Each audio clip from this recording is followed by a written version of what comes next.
எதிர்கொண்டனர். அவற்றின் ஏற்றத்தாழ்வு காரணமாக ஒளி மங்கிவிட்டது. மூன் ஷேடோ கிரைட்டர்ஸ் என்ற குறும்பு மிருகம் லுமினாவின் மந்திரக்கோலை எடுத்து ஸ்டார்லைட் குகையில் மறைத்து வைத்திருப்பதை மூவரும் கண்டுபிடித்தனர். நல்லிணக்கத்தை மீட்டெடுக்க தீர்மானித்து மியாவும் தியோவும் குகையில் சவால்களை எதிர்கொண்டனர். புதிர்களை தீர்த்து குறும்புக்கார விலங்குகளால் அமைக்கப்பட்ட தடைகளை தாண்டினர். வழியில் அவர்கள் ஒரு கூச்ச சுபாவமுள்ள நட்சத்திர பூனைக்குட்டியான ஸ்பார்க்கிளுடன் நட்பாகப் பழகினர்.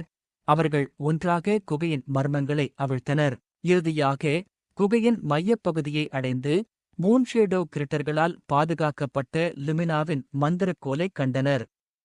நட்பு மற்றும் புரிதலின் புத்திசாலித்தனமான பரிமாற்றத்தில் மியா, தியோ மற்றும் ஸ்பார்க்கிள் கிரிட்டர்ஸ் மந்திரக்கோலை திருப்பி இரவும் பகலும் இருவரின் அழகையும் தழுவினர். லுமினாவின் கைகளில் மந்திரக்கோலை மீண்டும் கொண்டு ஸ்டார்லைட்